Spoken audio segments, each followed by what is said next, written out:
became a technician in a reproductive factory, and I'm getting a feedback, and there's a delay on it too, so it's a little confusing. Um, but I'm just going to take this headphone off for a second. I came out of high school. I was uh, qualified to go to college, but I never did enroll in college. No one even brought up to me, would you like to go to college? Fortunately for me, 1 year later, I found myself working in a reproductive biological laboratory in the field of artificial insemination.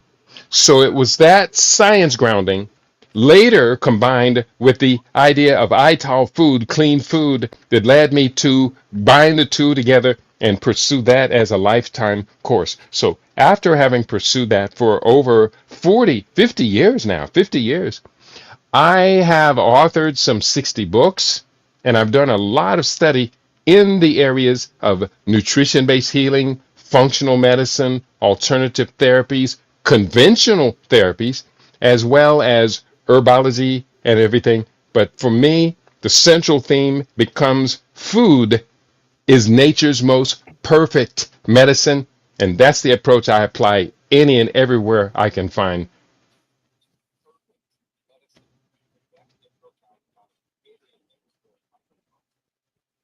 Yeah, that's really amazing that you have been able to see such a transformation.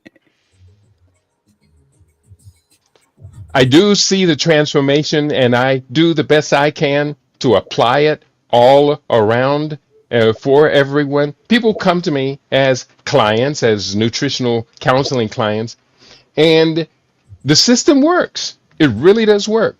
We came across, and I'm going to just make a statement. Now I'll leave a pause because I know there is this delay. But I came across something that we call the 7 principles of optimal health. They are number 1, the breath; number 2, hydration; number 3, nutrition, and that's full spectrum nutrition; number 4, rest; number 5, exercise; number 6, detoxification; and number 7 of the 7 principles is the mind, body, spirit matrix. Anywhere and everywhere we can apply all 7 of these, we do get the success that we're looking for.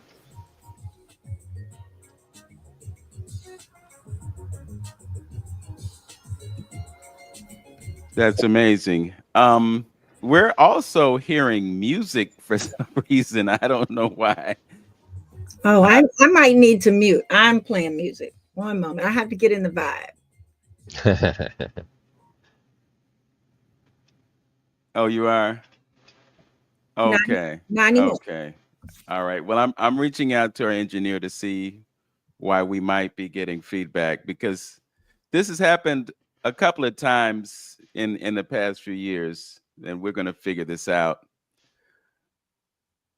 Well, you got a lot of Seems like vibration you're sounding good now. on this session. So. Selina, we're going to shift to you. Yes. Okay.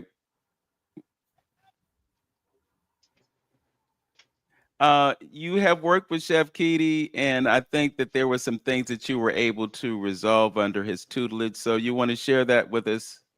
Yeah. Well, I first met Chef in Las Vegas through his partner at the time, one of my very good friends, Terry Liggins. And you all had offered the Superfoods Fest. It was a Saturday, and I brought a few friends with me. And since that time, the relationship was born. We have shared many meals together. As Chef is a chef of living superfoods, he used to actually prep my meals for me when my ex-husband was in crisis. He was one of the first people that I called. We did a consult with him. We were able to to excuse me, assist him with plant medicines and and holistic foods and things of that nature. And as far as I know, he's still walking around. Hmm. I contribute that to Chef and his teachings. I also recommend him to a number of my clients that I serve, because as women, we're typically dealing, especially the woman that I serve, Miss, I got time for everything except myself. we're dealing and holding space for so many except for ourselves, and their chronic conditions or just the need to understand nutritionally how to take care of themselves internally. And so I would recommend them to Chef. And then I recently had my own consultation with Chef. This is the second one. I've had one before. And I recently underwent bladder surgery last week, and I've been diagnosed with a number of things, but it's up to me if I claim them. This particular one was, and Chef, you're going to help me out with this. I think it's interstitial uh, cystitis, which is an inflammation in the bladder. They consider it an autoimmune disease. And when I called Chef, I was like, Chef, I don't know what I was thinking, because I've been sending everybody your way, and it just lost in my mind to call you first. And I've been dealing with this level of chronic pain for a number of years. And so, Chef, I would love for you to talk your talk about when I told you that big word, and you just jumped right in. He was telling me all of the meanings of each word and all of the things. Yeah. Well, when it comes to interstitial enteritis, we have to understand there's three words here that we break down. Number one is enter, meaning between. Stitial is the tissue, kind of the background tissue that holds all of our body parts together and in place. And enteritis is a form of, or the itis is the form of inflammation. So we see interstitial is the tissues between your organs, and enteritis, the itis is an inflammation. So we go to, this is one of 162 known and named inflammation-based disorders. So therefore, that gives us a basis of what to do. Most Americans these days are suffering some form of inflammatory disease. Could be cardiomyositis, that's your inflammation of your cardiac tissue, your heart tissues. Could be a number of different things. Pancreatitis, anything with the itis at the end of it indicates that it is an inflammatory based disease. The main way that I deal with, of course, treat everything is with nutrition. And we know that we have a big catalog of things that are known to be anti-inflammatories. So what I did immediately, and I don't know if I had informed you of this since this, I did a study of all of the triggers and the remedies to inflammatory diseases. So in doing that, now we have a very workable solution. And you and I will communicate later in the day. We'll make sure we get you right on track for your customized superfood solution. Yay, I'll take it. And I already felt like it was customized, so it can get even more customized, because you sent me a 10 point inflammation Anti-inflammation strategy for me to follow, and I'm Mm-hmm. I'm working the list. Yeah. Let me pull it up here on my screen so that I can recall it. And I am grateful for that list, because it immediately, I believe on the top was take the 2 deep breaths a day, each day, right in the beginning of my day, which is really making a big difference already. Mm-hmm. Yeah. Again, the 7 principles. Breath is always number one. If you don't believe that breath is number one of the 7 principles of optimal health, hold your breath. Let's see how long you live. So when you talk about breath, can you explain what those deep breaths are, how they function, how they work, how you do them? Mm-hmm. Okay. In the book Living Superfood Research, where the 7 principles first showed up, there were a number of different points about the breath that came to mind.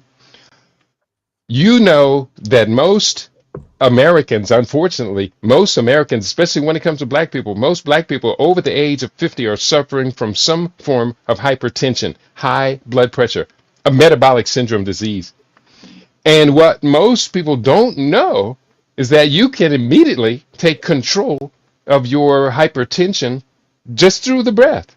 So let's just take, say, box breathing, where you're breathing inside of a box. You're inhaling, say 6 seconds, 5 seconds. You hold it at the top for 5 seconds. You exhale for 5 to 8 seconds, and then you hold it at the bottom for about 5 seconds. That's called box breathing.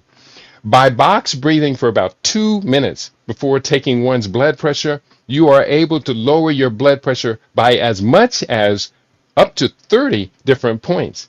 Now, this is just one of many, many techniques. We do know that when we are having a stress moment, fight or flight, the adrenal glands will secrete hormones into our system to get us ready for a fight. Unfortunately, these same hormones are destructive to the body if we're constantly in this fight or flight mode. So what we do is we use the breath to calm the body. When I'm excited like that and in a fight or flight mode, I tend to stress my breath and hold my breath, etc., etc. Well, we're doing just the opposite, and we find we can get great, great outcome by just using the breath. But there are so many different aspects to all of this, which is why I have, as of today, written some 60 books, and much of which covers what we're talking about. Ashe. And I would add, even in that consult, Chef, you had me stop and take breaths at least maybe 3 times. And here is the book that you speak of.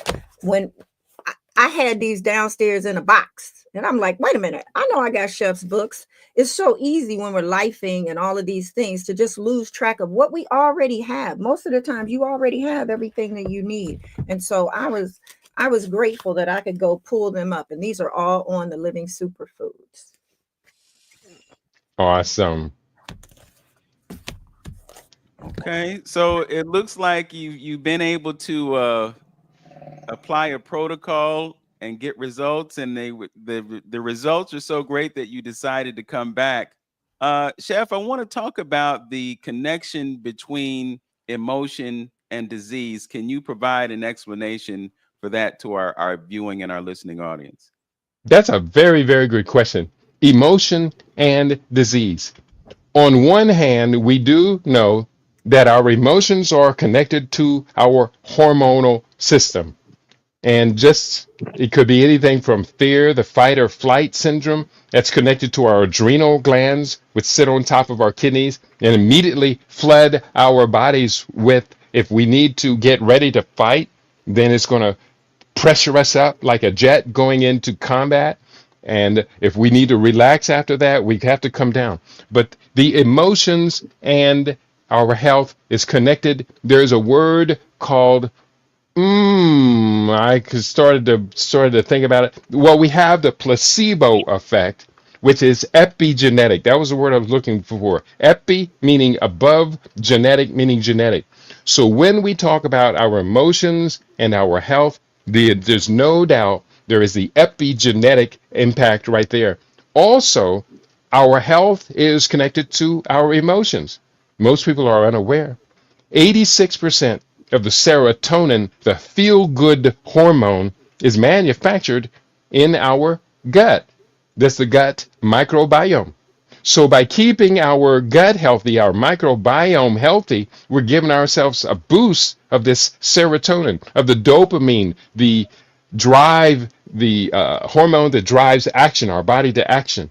So by properly managing our hind gut, we're boosting those feel good hormones. And there's so many other aspects of this. That question really alludes to almost a whole nother conversation, because the way that we manage our mental health and our stress is definitely going to reflect in every aspect of our being, from blood pressure to just feeling good, feeling creative. Yes. So you mentioned hormones, and I was definitely listening because I am aware of the fact that there are a lot of hormone disruptors in our environment. Many of the foods that we eat have hormone disruptors in them. So when we look at the dysfunction that's happening, is because we have all this disruption coming in. And so I'm thinking, Mrs. Selina, about your word and the relevance, disrupt her and disruption, period. But the hormone disruptors, some of them are related to the plastics that we're consuming. There are hormone disruptors in things that we put on our bodies. For instance, sunscreen has a hormone disruptor in it. So I think you've kind of uncovered a major thing that we should be paying attention to. What can we do to become more aware of the things that are disrupting our hormones so that we can make a paradigm shift and eliminate those things that are causing the issues? And if I may add real quickly before Chef speaks, that is one thing that he and I discussed as well, because I'm in menopause, post menopause, and I was telling him that, and he jumped right in talking about the estrogen that I am taking, and how it's good for you and it's bad for you. And Chef, if you could allude to that, because so many women that I serve are in all phases of menopause, and of course that's the prescription that we're given internally and externally. Yeah, that's a that's a wonderful subject. It's very complicated. Let's begin with the endocrine disrupting chemicals. You are right. There are at least some 7,000 chemicals that we are now exposed to that did not exist in our great grandparents' generations. And so, therefore, in our generation, these chemicals are causing massive disruption to our bodies. Now, a man exposed to estrogen related chemicals that disrupt his hormone balance, it can manifest in a bunch of different ways. It can cause cancer. It could feminize men. And when we talk about this whole issue of prostate cancer and this pandemic that's going on in the background, we're looking at a situation where they are treating male prostate cancer with estrogen related chemicals that a few years ago we used to call chemical castration. When those same chemicals were being given to men who were exiting prison after having been convicted of sexual assault, especially of children, they would castrate these men using endocrine disrupting chemicals. Now we find endocrine disrupting chemicals are ubiquitous. They're in plastics, they're in the food chain, they're in medicines, believe it or not. So we've got to, at a certain point, stop and say, wait a minute, all of this is too much. Let me organize this. And in organizing it, I'm one of the persons out here who studied it for so long. You can come to me now and let's sort this out with you personally. And ultimately, we want to sort it out for everybody because it's very disruptive and it doesn't have to be disruptive. Last point I'll make, if you do not pay attention to the hormone disruptors that are out here, according to two books, there was Rachel Carson's 1963 book called Silent Spring, and then in 1996 or 1992 a book comes out called Our Stolen Future by Theo Colburn. And according to Theo Colburn's later book, you and I, unfortunately, the males in this generation have about half the natural sperm count that our grandfathers and great grandfathers had. It's declined by more than half. And at this point, I think we can see the evidence of it. Many cases of infertility are now male related. Used to be, they blamed them all on the women. That's not true. Well, brother, I want to open up a Pandora's box and say that there is a depopulation agenda in progress right now. That's right. And so there's this fear that there are too many of us being born. And when you look at the continent of Africa and you see that the average age is somewhere around 20 or thereabouts, and Mm-hmm. you look at the counterpart and you look at the fact that the average age of the female is somewhere around 40 and it's past childbearing age. So as a result, the birth rates, they're not more than the death rates. So Mm-hmm. you're seeing a depopulation among that segment of our world population. on our side of things, and I'm speaking to at least 3 Pan-Africanists on the screen, we're not headed in that direction. So somebody's got to do something to bring the population down, because there's this whole fear that we can't feed everybody, which is really untrue, because there's enough arable land on this planet to feed everybody. But then we have these competing agendas of controlling populations by controlling the food supply, controlling populations by controlling the energy, controlling populations by controlling their minds. So just flashing back to that fight or flight mentality that you mentioned, that survival mentality, that's one of the things that is contributing to the high incidence of obesity, the high incidence of disease, and all the other things that we are dealing with at this moment. I think it's appropriate for us to not just talk about the problem, though. I think we really need to talk about solutions. And one of the ways that they keep us in the dark is by keeping us away from the knowledge of ourselves. So, Chef, you've done some extensive studies, which is why you can take someone like Selina and look at what the issues are and identify what the causes are and come up with some solutions. Can we talk about some of the ways that we can undo the impact of all these environmental hazards that we're dealing with that lead to obesity and disease? That is the key question of the day. That is why we are all here. We are all bringing a wealth of knowledge, insight, research to the table, but we have to solve our problems. And I do agree with you when you talk about Africa.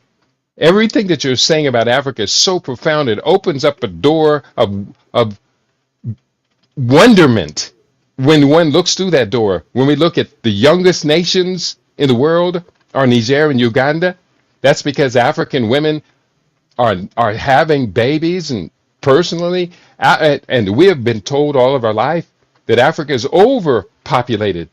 But in fact, if you look at the number of people occupying every square kilometer of land across the continent, Africa is underpopulated by a very large margin. While Europe and Eastern Asia, etc., these countries have areas that are overpopulated. Their fertility has crashed, while our fertility as Africans is still maintained. Now, I gotta say, African Americans, when it comes to fertility, have to be separated from Africans, because African American fertility has dropped way below replacement rate. Hence the book, Fade to Black, The Passing of a Great Race. But I also wrote another book, this very key critical book, because this is the book that's causing the greatest sea change that I am involved in. And that is the book called The Blackest Soil Africa Can Feed the World. You mentioned arable land. 60% of all of the unused arable land in the world is in Africa.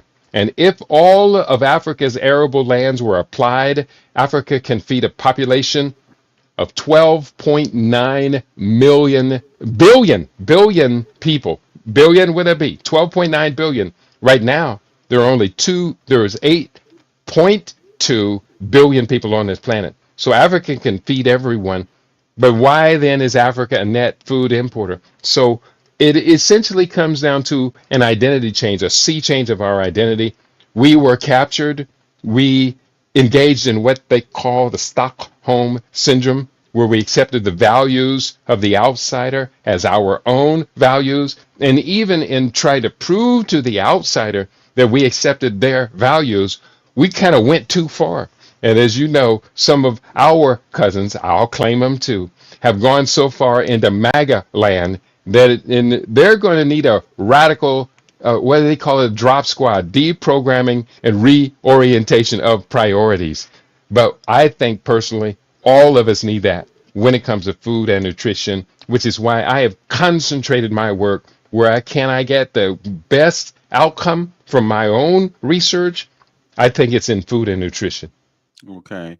You mentioned estrogen and how it's affecting women and men Can you talk to us about ways that men can increase their testosterone and perhaps also enhance their sperm count? Yeah, very, very good question. Because we have to have solutions. We can't just talk about the problems. What I have produced is in a book called Living Superfood Longevity. Chapter 14 is entitled My Arsenal of Anti-Aging Supplements. A number of them are testosterone boosters. We do know that certain things we can do, such as using powdered fenugreek in our food, actually increases the amount of free testosterone in our blood. Things like saw palmetto, pepitos or pumpkin seeds with a high amount of zinc there. These are all nutrients that boost the male's fertility by boosting his testosterone, free testosterone accessibility. We can be producing testosterone, but it's immediately bound by the endocrine disrupting chemicals, etc. So one of the things, among the many things I would say, stop consuming dairy. Calf's food is not for humans, but also dairy is highly compromised with steroids and hormones, including these estrogen disrupting hormones.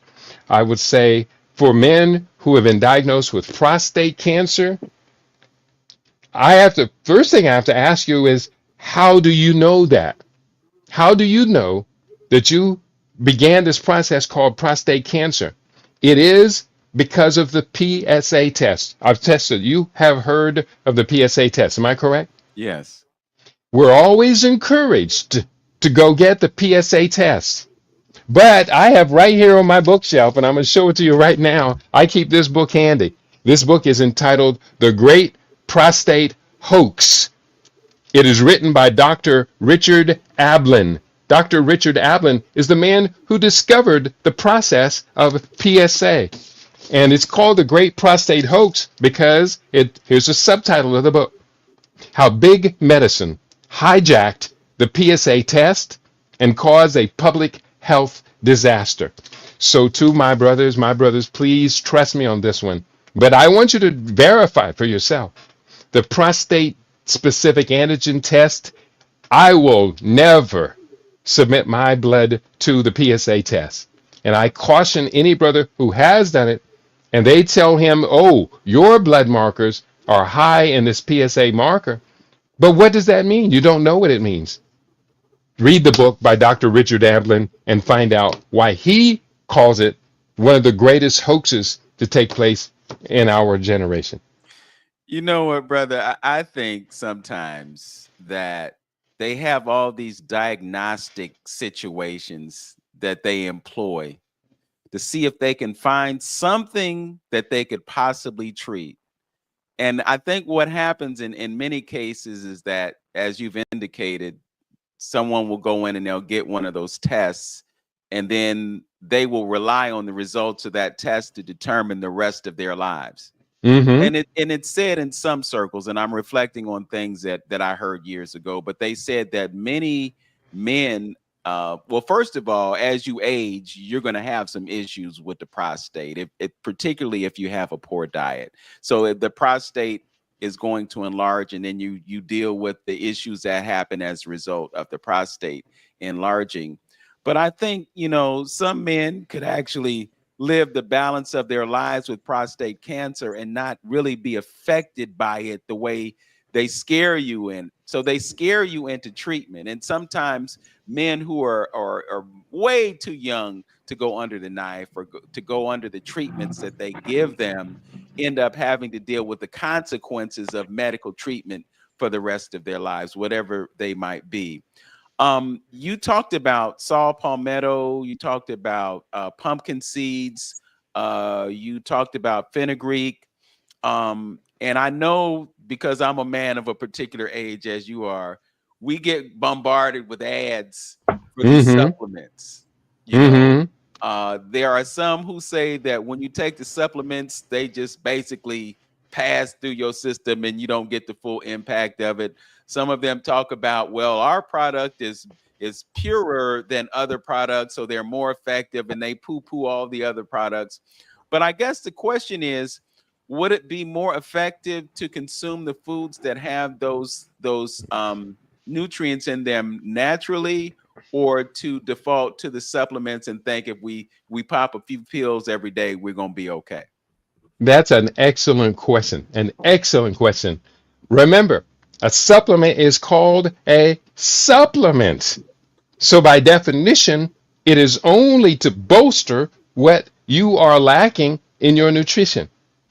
Our fundamental strategy is food is nature's most perfect medicine, not supplements are most nature's most perfect medicine. Now, I do have this huge arsenal, and I could point right now to about 40 or so that I keep in a couple of boxes over here. And I do use these supplements. I don't use them every day. If I'm eating real clean, it doesn't even occur to me to use a supplement. But many times I will take them. But yes, you're absolutely right. We want to get our primary nutrition not with supplements, but get it primarily. For most people, that is inconvenient. So therefore, our arsenal of supplements grows depending on that need. But ideally, we would get it all through nutrition. And All right. if I could All jump in here, supplements are created equal. Yeah, sorry. go ahead. Oh, y'all can hear me? Okay, good. Yeah, we hear you. Yeah, okay. I Yeah, was just saying all supplements ain't created equal though. You're right, right. right. Selena, you wanted to add something. Well, I feel like I have a seat at the table on this one as well. Like I said, Mm-hmm. my ex-husband was in crisis, and in that hospital, the first thing I asked the first doctor that showed up, how do you feel about holistic plant-based medicine and holistic lifestyle? And he said, I only understand science. I get 20 hours of nutrition in medical school. And that was like very telling to me. And the way that Chef and I approached this, because I was like, okay, I got to get my team together. The benefit though was that there was a Black woman who later entered the room that was his doctor, and she understood the assignment. She came in with two books. I don't remember the name. I think one of them was by Harmon or something like that, to share for him to understand that, because most people believe that their doctor is the end all be all, and Mm. I believe they practice medicine. We all out here experimenting and practicing if you've never done it before.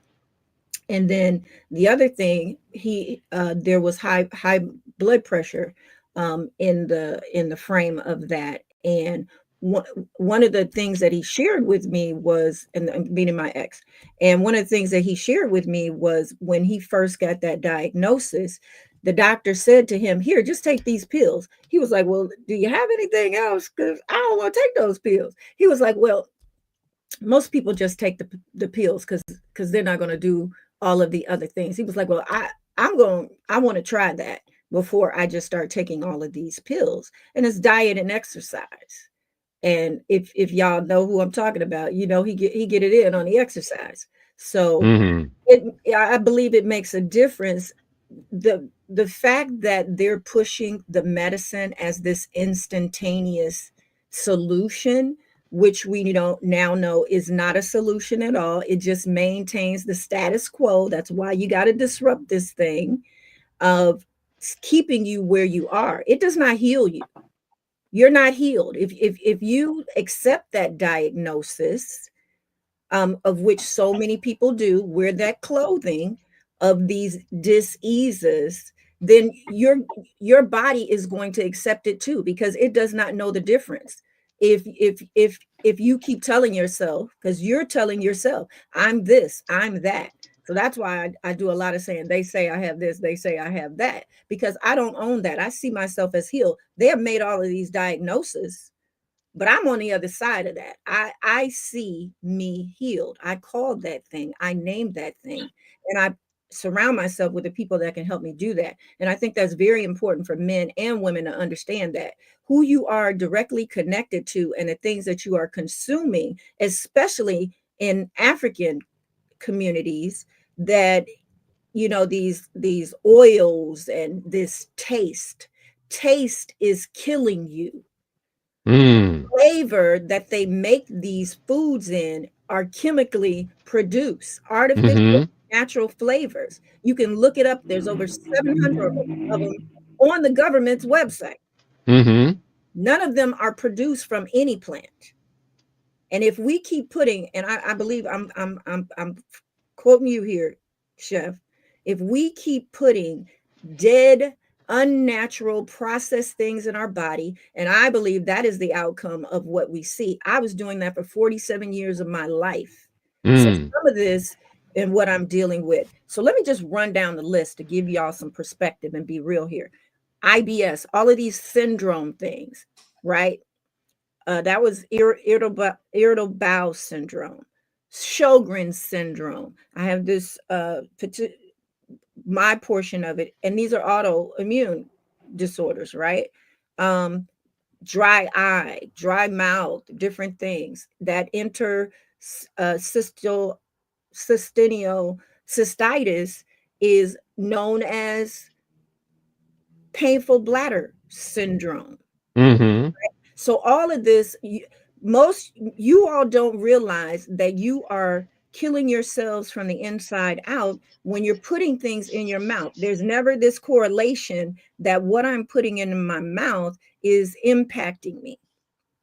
And the fact that, so you're putting these drugs, this medicine that they told you to take that is going to help you and it's going to do all of these things in your mouth. You're now putting the foods in your mouth that you think, oh, this tastes good. I don't want it because it tastes bad. I believe if you decide that you are going to eat to live rather than live to eat, it is a game changer, because food at its core, plant food, which is food that we were given, is the taste in itself is unique, but it's been covered up by all these artificial flavors and colorings, and that we're now seeing, and especially in these states that we're in, this physical, known as United States, most of the food that we're consuming is banned by other countries. Mm. The fact that you can get all of these meals for dollars, these supersized. I don't want it. If I'm paying $1 and get a fry and a burger and a drink, it's costing them nothing to produce it. Like nothing. Like, we got to do the math and start doing your own thinking here. I mean, let's be real here, because we've been hoodwinked, and the fact that we keep believing someone other than ourselves and our internal guidance, you have the power right in your hands to decide that you're not going to keep putting that bull diggity in your mouth. Mm. And I'll also one more thing, right? Part of it is that they believe that you don't want to read. Mm. You don't want to read. You don't want to educate yourself. You better get in these books. Chef then laid it all out, and he done all the research for you. Everybody, check his record, because we need to save ourselves. No one is coming to save you. It is your responsibility to save yourself. It is your responsibility to live your best life, not anyone else's. Well, Absolutely. one of the things I wanted to add in that we need to always keep focusing and understanding. We talk about it, and I talk about it a lot. Mm-hmm. And knowing exactly who you are and what you are and what state of existence that we are occupying right here, and meaning that everything is about energy, electricity, frequencies, and things of that nature. So with the little nutritional classes that I was able to attend and study with some of the greats that was around here locally in Cleveland, they always understood that the mind, body, and soul. And something that stuck with me, that one of my teachers always said, that before real or complete healing to take place, all three of those entities have to be fed. What I mean, the mental, the spiritual, and the physical. You have to work on that as well because you like you briefly talked about emotions and how emotions affects the body. So Mm-hmm. we gotta make sure we are clean, not just we eating good food, but we have good mental energy that we are projecting, in ourselves and our cells and our body. And we gotta have good spiritual energy as well to go along with that good diet or that good food that you might be harboring, and using. That's why this is, I'm gonna say this is one of the reasons that I had issues at times with churches at the time, Mm-hmm. because they tend to negate the mental and the spiritual part when you're dealing with diet. They would have bad regimes as far as diet is concerned, and then and not really feed where they would try to feed the spiritual, but they would fall short on the diet part of it, So that's why it's a combination that you have to have. Yeah, I think to get optimum healing. Let me say it like that: optimum healing. So you have to work on that because a lot of our church folk would go in and get the spiritual energy, but then go down and get that death energy that you was talking about, as far as the physical is concerned. And I just think you need all three of them firing on together in order to for total and complete health. So that's why we pray over the food, because you can change your energy, you can change the dynamics in your body by having the right mental clarity and the right spiritual food as well. Yeah, and if I could chime in, you brought up the mental angle. And, a lot of times we go to the doctor and the doctor tells us that, well, you only got so much time left. Mm. So get your affairs in order. Now, you got two choices. You can either accept it, or you could say to yourself, I'm not accepting that, and I'm going to continue my life and I'm going to heal my body. I think that's where our will comes into play. And I think so many times we accept what's coming from the doctor as being truth, but nobody knows you the way that you do. And I'm reminded of Dolores Cannon. I don't know if you're familiar with Dolores Cannon, Chef, or Mrs. Selina, but Dolores Cannon was somebody who was into hypnosis. Mm. And what would happen is you would suggest to somebody in a state of hypnosis that they were going to heal themselves. And what would happen is Mhm. subconsciously, the body accepted that decision and facilitated the healing. So you don't have to accept someone telling you that you're going to die. You don't have to accept that. You can say to yourself, no. How many times have you heard of people who were told that they would never walk again and they run in marathons? Ashe. Again, you have to understand that your body is going to do everything that it can to heal itself. And if you give it the proper prompts, if you give it the right stimulus, then you can see that happen. But it means that you have to change something. So if you've been drinking 4 or 5 cups of coffee every day and paying a price for that, nothing is going to change until you reduce or eliminate the coffee. So there's a mental aspect to this as well. And I think, I was having a conversation with a friend yesterday, and I was just thinking about hypnosis, and the fact that, I've seen guys online. I don't know if you've seen this person, but there's a person who will put somebody in a state of hypnosis and tell them that when I touch you, you're going to have the most intense orgasm that you've ever had in life. And then he will touch them, and that's exactly what will happen.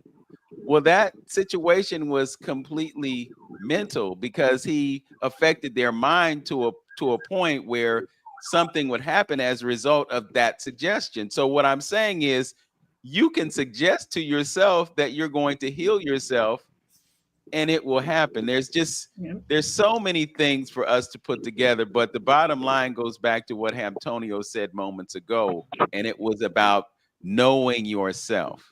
And the Mm-hmm. fact is, we don't know ourselves, which is why we go to the doctor and we ask the doctor, what's wrong?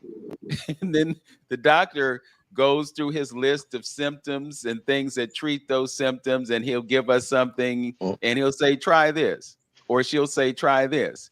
And if that doesn't work, try this.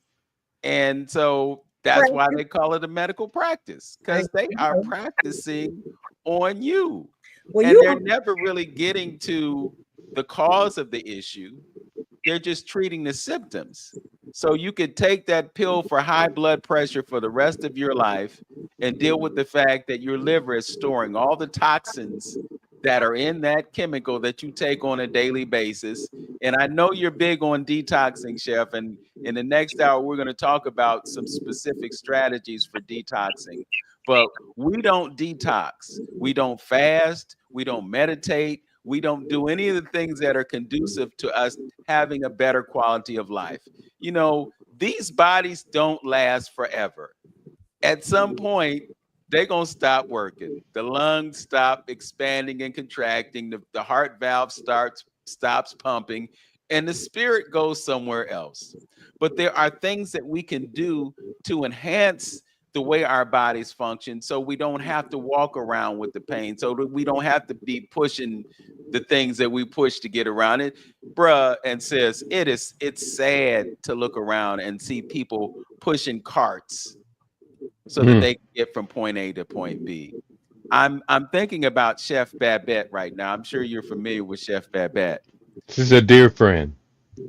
75 years old on December 7th this year. She dropped down 75 years young. And she dropped down to the floor and did 100 push-ups. That's right. At the age of I salute Chef Babette. She is a living example of the vitality and this absolute vitality that we all expect. Now, I will say, if you allow me a brief moment to brag, most days I do 500 push-ups in 2 sets. 3 sets at the most. Most days I'll do 2 sets, usually 300 in the first set and then 200 in the second set. And that's no pause, no break.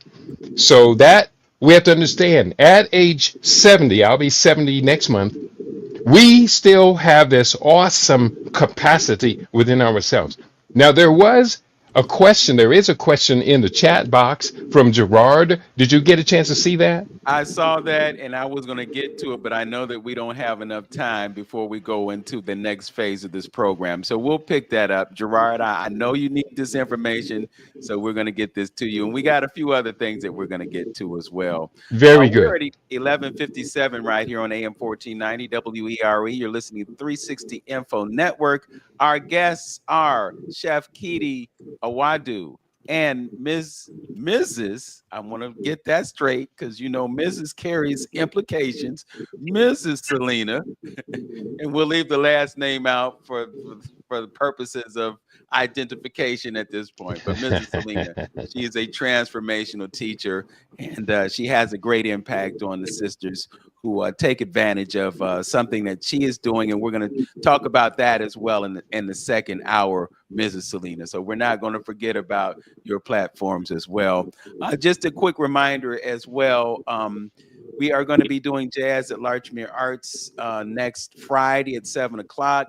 You can swing by and check out Gloria Cummings Jones and her magnificent musicians. I'm telling you, Ed really is a master of the keyboard. He plays my my HA88 Stage 2 Nord keyboard quite well.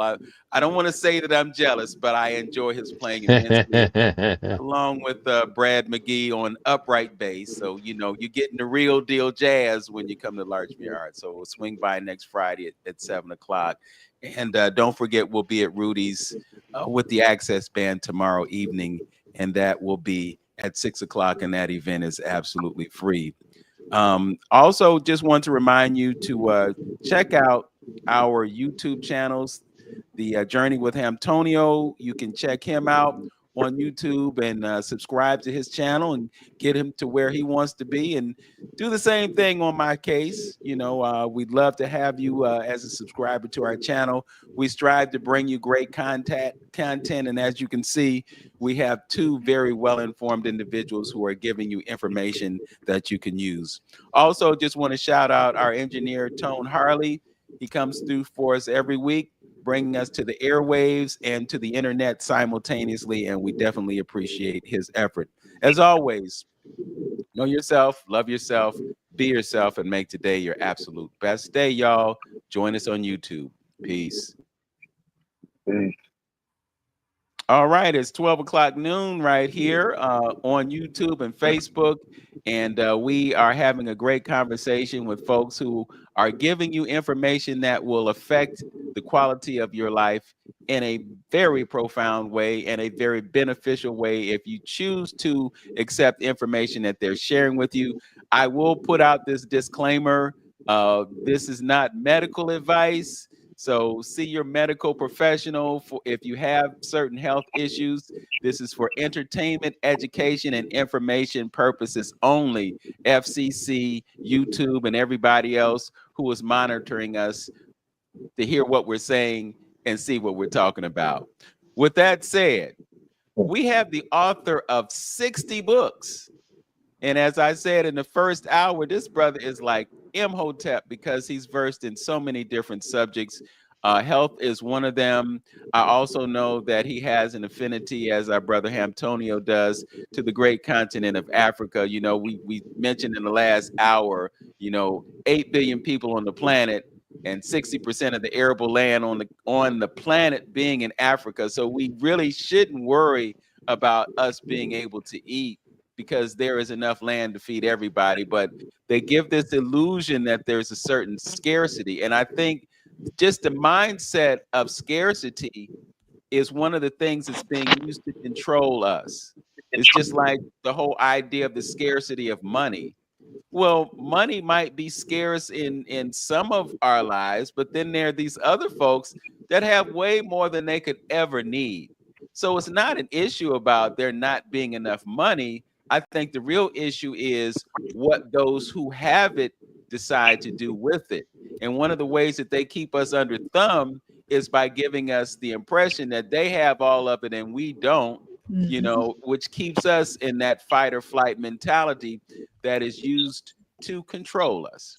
That's just the fact. Did you want to speak to that, Chef? Absolutely. You're making very good points. And thank you for the complimentary things you say. I have been called a polymath, and a polymath is a person who's considered to be very well versed in a number of different critical topics. And so I do accept that charge as a polymath. Imhotep was the first polymath documented in world history. And so I follow in the footsteps of the great Imhotep. Let me just say this, and I'll need you to repeat your question in just a second. But just yesterday, I had a dear friend of mine, also named Imhotep, who transitioned. And he transitioned from kidney cancer. Now, unfortunately, in America, too many black men keep their chronic illness secret. And unfortunately, Imhotep had not told me. He never asked my help, not one time. I've just written and published a book called A Year Against Cancer.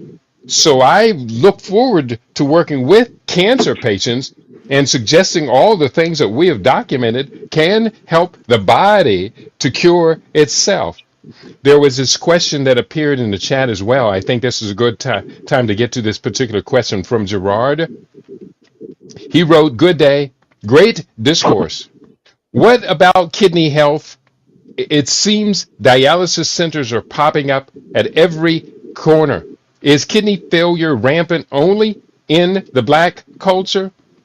As far as I am aware, no, it is not only happening to black people, yet black people have various problems which compound the issue of chronic kidney disease. One thing that we do, I just mentioned, black men especially, will hide their diagnosis from other community because they don't want to look weak or vulnerable or susceptible around other black men, which is unfortunate. It's a terrible habit. We need to break that. But meanwhile, we're going to do the best we can. My friend Imhotep's kidney cancer, there were 20 or 30 different strategies that I work with when dealing with kidney cancer patients, and we're having success. We've had one kidney cancer patient, he's been with me for 4, maybe 5 years, and he's doing just fine. He had one kidney removed because of the cancer. But unfortunately, the cancer came back in the other kidney, and he obviously can't remove that kidney without a transplant, and he doesn't want to.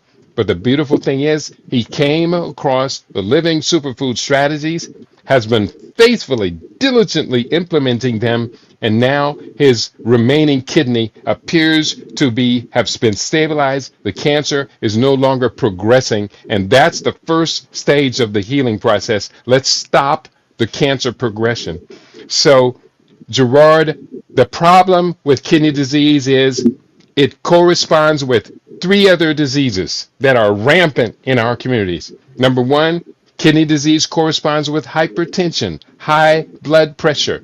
High blood pressure is rampant in the black community, for which over medication with ineffective medications is rampant. Number 2, diabetes is also rampant in the black community, for which we are being improperly treated. That's a whole nother topic of itself. And the other disease is atherosclerosis, clogged arteries, clogged blood vessels. When we have the presence of these background metabolic diseases, kidney disease naturally follows. We have to understand metabolic diseases. There are some 10 metabolic diseases. I'm not going to name them all unless you request it. 10 metabolic diseases. But when 3 or more of them pop up, high blood pressure, hyperglycemia, diabetes, and atherosclerosis, then we have the makings of the cascade. I call this cascade. The metabolic diseases will continue to pile up, and the 4th one of which is progressive nephropathy. We have the abdominal obesity, we have the obesity, we have the high triglycerides. All of these metabolic syndrome diseases are disproportionately affecting us, which is why we are susceptible to disproportionate representation with dialysis clinics. Yes. I would also offer that when we look at the emotional connection, the kidneys are the seat of fear. And when you look at our population, who has more reason to be fearful than us? You can't drive while black. You can't walk while black. I mean, everything is geared towards putting us in a fearful state. So when I think about dialysis centers, I just think about the prevalence of fear in our population and the connection that might have. And then also it's the medical practices. They're not going to give you information to heal your kidney. They're going to do just what they did to your friend. Say, well, we'll just take the kidney out. That's the allopathic method. If it don't work, take it out. We'll replace it with a pharmaceutical drug or something that you have to do for the rest of your life, and then you're stuck. But then what about healing the organ that's not functioning properly? If your arteries are clogged up, then you got to figure out what's clogging them so that they can get unclogged and your blood can flow the way it's supposed to. But Chef, we live right here in Cleveland, Antonio and I. And there's this institution that's like 5 minutes away called the Cleveland Clinic. And it's like the heart hospital of the entire planet. I mean, you got sheikhs traveling all the way from Saudi Arabia and the other side of the world to get their treatment at the Cleveland Clinic. They will replace the heart. They'll put stents in it. They'll they'll do all kinds of things. But I got a person who lives right across the street from me who had a transplant in his 20s. In his 20s. And I asked him, did he say anything to you about what you eat? He said, no. You can do this and just keep eating the same things that are causing the problem. So this young man takes 10 different medications a day. And I just think about the residual buildup of toxins in his body because he's taking these drugs, these pharmaceutical substances that are petroleum based, and they can't possibly be good for you. They might help you survive, but they're not giving you the ability to thrive. So I don't know if you could address that emotional connection between fear and dialysis centers, but if you can, I'd appreciate it if you could expound on that a little. Your point about fear is very, very appropriate. We're overwhelmed, and being overwhelmed, fight or flight syndrome. The kidneys and the adrenal glands are attached to each other. There are two kidneys, two adrenal glands that sit on top of the kidneys. Why? Because that's the adrenal gland's fastest way into the bloodstream, and it uses hormones as communicators to be able to communicate throughout the body instantaneously. I mean, with fight or flight syndrome, you're driving on the freeway behind another car, the car's brake lights go on, and instantaneously you are able to your whole body reacts to those brake lights because this is a survival mechanism. Never, though, have we ever lived with so many triggers of fight or flight. Even triggers from the television shows, from the movies we watch. You're sitting there anticipating, waiting for someone to get in trouble and a killer or a gun to come out and disrupt the scene, and you know it's going to happen. Your body goes into fight or flight modality. So fear is undeniably a major operator in all of this. The thing about it is can we live beyond the stress of fear? Yes, we can, but it must be very deliberate, and we got to be real precise of how we're going to overcome this overwhelming thing called fear-based fight or flight reaction. There is one process in the body. It's called the renin-angiotensin process. That renin-angiotensin is kind of like the link between fight or flight, the fear, the stress, and your kidneys, the adrenal glands. That renin-angiotensin 2 and renin-angiotensin 1 are two things most of us have never even heard of, let alone sought to master. How about kidney stones? Yeah, well, one Some of the of us things. have a propensity to suffer from kidney stones. And Ham Tony, I'll turn the mic over in just a second. Those of us who deal with kidney stones, can you suggest any strategies for perhaps eliminating the cause of them? The cause of kidney stones is calcification. The calcification of these matters, these bits of matters that pass through what are called the glomerular vessels. These are the tiny tubes inside the kidney that actually where the filtering of our blood takes place. These tiny tubes are like capillaries. They can become clogged, and therefore malfunction of them through the clogging of these glomerular tubes causes what they call progressive kidney failure. The more they're clogged, the more your kidneys function at lower levels of filtration. That's the same thing as atherosclerosis, where our tiny capillaries and blood vessels are clogged as well. So once we understand this, we can begin to decalcify our organs. But the problem you're talking about with kidney stones, that's calcification of the kidneys. And from my understanding, it's a very painful condition while these sharp crystalline rocks try and pass out of our kidneys through our glomerular and other exit parts where we urinate. It's so hard to get rid of these. But it can be prevented, no doubt, through nutrition. All right. Antonio?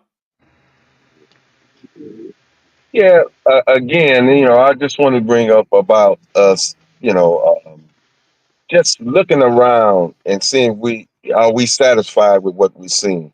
In the substance abuse arena, what do they say always? You first got to recognize a problem before healing can take place. And I the problem and the urgency that I see as far as my people is concerned, I'm talking about African Americans, we tend to walk in asleep. So we sleepwalking around us. Mm. You just mentioned that 20-year-old with heart condition. We should be screaming bloody murder. What's the devil's going on with the prostate and the diabetes and all these other ailments that are going on? We can't be lured to sleep with what's actually going on. I mean, look around you. Are you happy with what you're seeing? The elderly or older people, 70, that's not really old. When you look at, Mm. look at things and look at the certain populations around the planet, 70 is not old. You look at the Russian Georgians that's living to be 120 years old, from the mineral intake that they take. So if you're not happy with what you're seeing around you, you see all this pathology all around you. You see all these hospitals that are adding new wings, that are getting a facelift. That's a lot of pathology that's going around.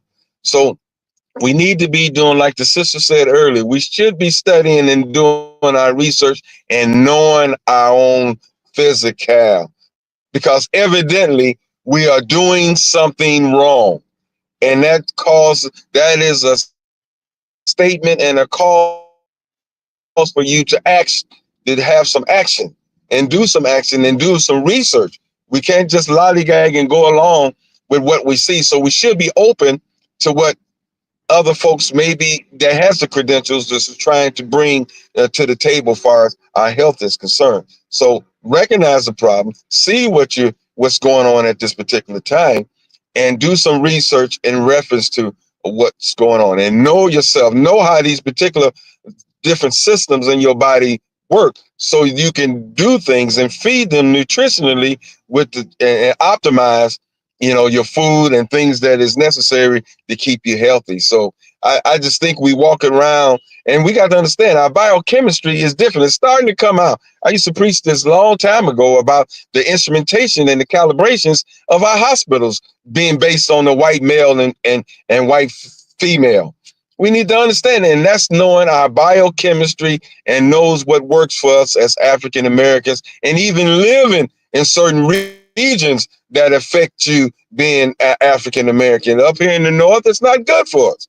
We need the vitamin D, so we have to supplement. So we have to know ourselves and know our bodies, and I think that would be some of the keys to our freedoms as far as reference to our health is concerned. Ashe. Shay, Chef, I visited your website and it's got a photo gallery and you've got all this food on that website. And it seems like I could be wrong, but most of it seemed to be raw. And I have to tell you how excited I was to see that because, when it comes to eating, when we go to eat out, many times we have to accept a compromise. I could go to a vegan restaurant here in Cleveland and then find out that they're frying stuff in canola oil, which I know to not be healthy for various Mm-hmm. reasons. But I looked at that food and I'm thinking of this brother who might be in South America or Ghana or whatever. He's an elder, he's got white hair, he's probably in his 70s, he's in fantastic shape and everything. And Dr. Reese Latham, I know who you're talking about. oh man, when I see those see those videos, I'm like, man, what heaven it would be to be able to experience food like that. And I think you're kind of plugged into that. I have a good friend who was diagnosed with prostate cancer, and he went to the doctor, and the doctor said, well, we can get you into surgery tomorrow. And Mm, he's like, mm, hold up, mm. wait a minute, let me think about this.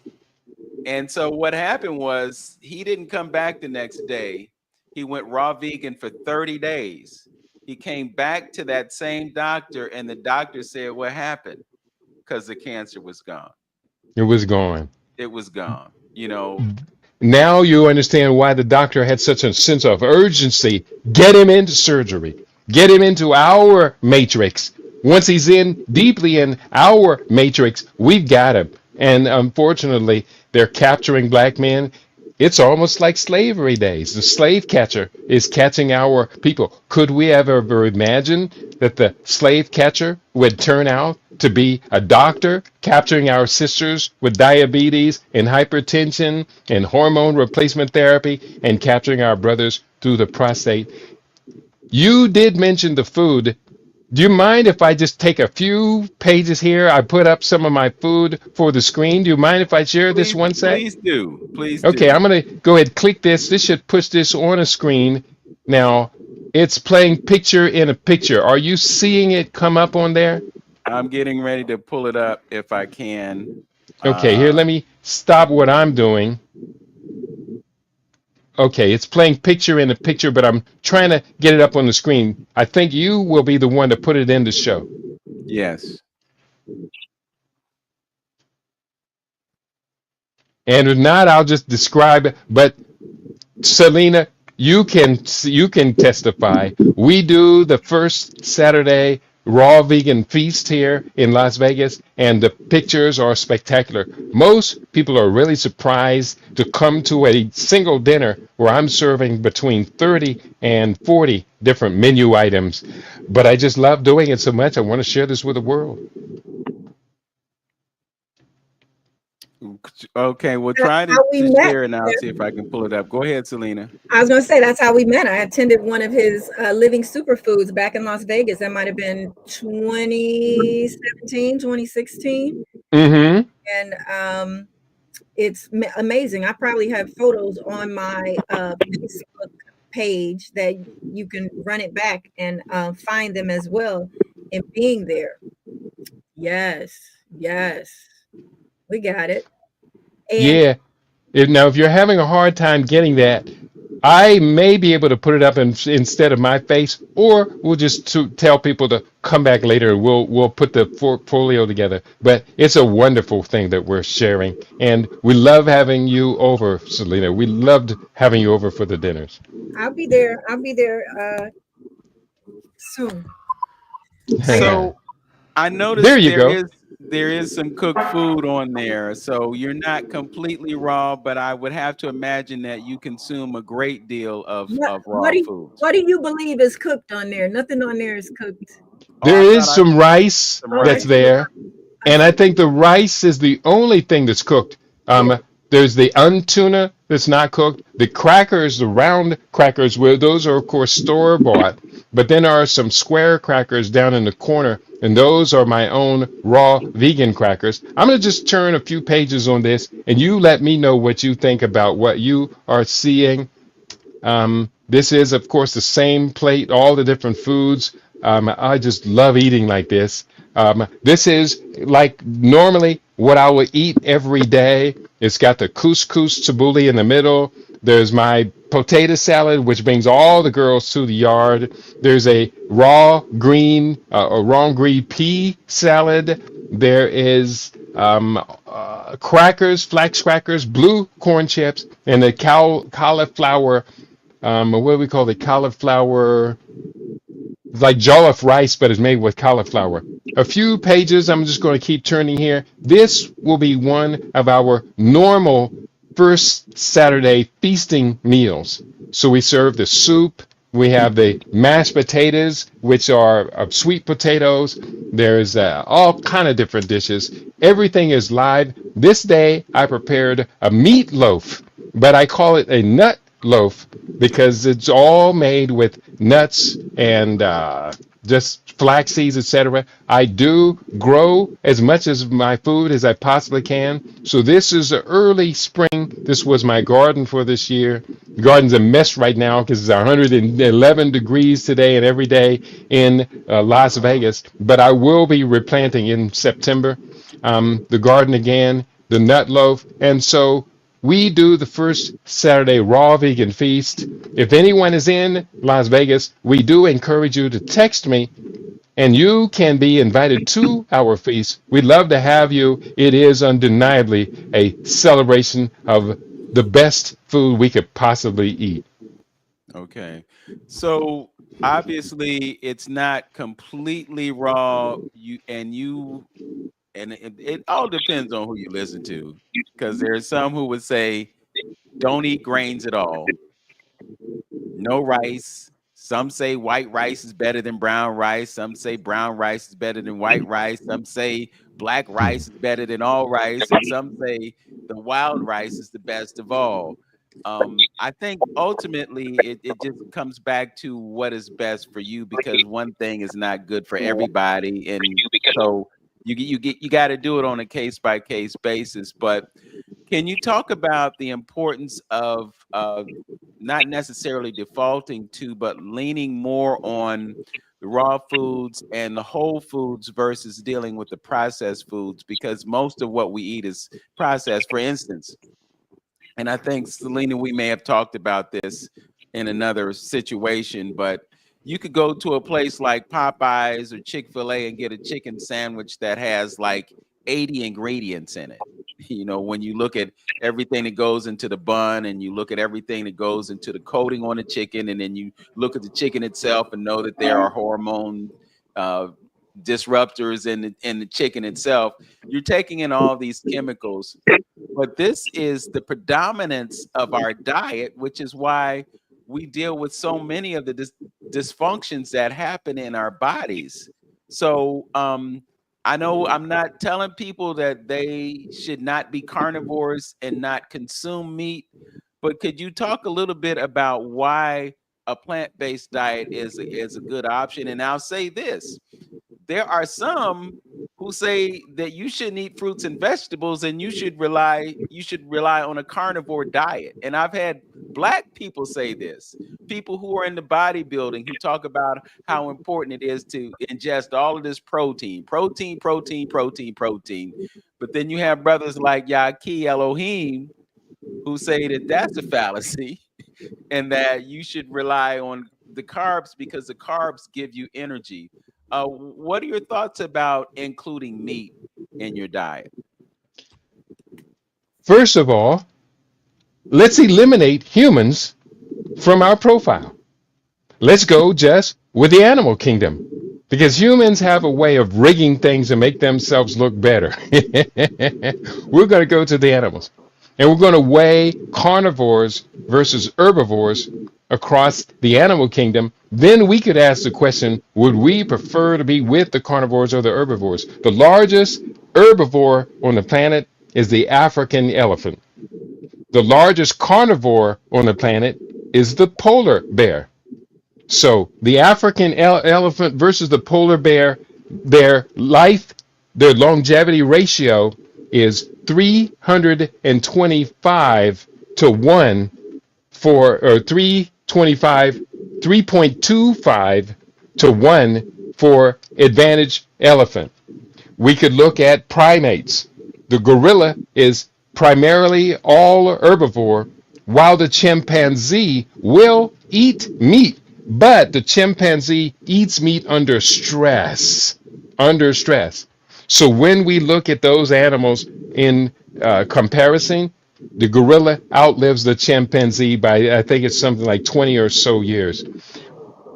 Crocodiles, reptiles, the longest living animal that we know of on the planet is the Galapagos tortoise, living to be, I think, 172 plus years, while the longest living large reptile carnivore is the African crocodile, which lives to be in good ripe old age of 100 years, but that's significantly less than the Galapagos tortoise, which lives to be 172 years on average. The bottom line, we could use birds. We can just use birds from Africa, comparing the carnivore from Africa, the vulture, which eats rotten meat. Compare that to the African gray parrot. The life differential is something like 80 years for the African gray parrot to 20 years for the carnivore. So if we eliminate humans from the equation, all aspects, in every case, the herbivore outlives the carnivore. Then, if we bring humans back into it, we can look at our anatomy, certain physiological aspects of our anatomy. Are our teeth shaped to rip through an animal's hide and get at its flesh? And of course, remember, there is no other animal other than humans that eats meat without cooking it. Otherwise, humans, if we attempt to do what all other animals do, then we will die. So no other animal than humans has to cook its meat, or else it can kill it. We could look at the shape of our teeth, the length of our digestive tract. We could look at, are you able to capture the animals that we eat? Can you imagine old grandpa or grandma or even our younger generations out in the yard chasing a chicken around, trying to catch it and cook it and eat it, let Mine alone did. Mine jump on did. it? Yeah, he tried to do that. My grandparents are from the South. When they Yeah, that's right. they So, I mean, we will use our brain to capture the animals we eat, but naturally, though, we can't even catch them. The antelope, the whatever. You try and take down a pig, the pig may win that battle. So, eating meat defies so many aspects of logic. That's the bottom line. Yes. I'd like Selena. to weigh in on this. I've been holding my peace. I got one, Okay. Mm-hmm. two, three, four, maybe 5 points that you've all discussed here, and I'll run it back. So, the meat in the diet, as well as Chef, you already touched on it. The dietary aspects. We're the only humans that eats another animal or drinks another animal's milk. Cow milk is for calves. It is not for human consumption. And the programming that they had a whole slogan, got milk, you know, I have lived with that all my life, and and not being able to consume another animal's milk.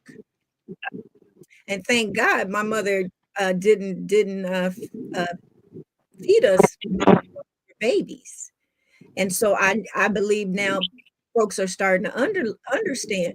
There was a saying when I was had my son, why are these children so big? Because when I was growing up, I was a little tiny thing. I didn't have big breasts and these big behinds and all of these things.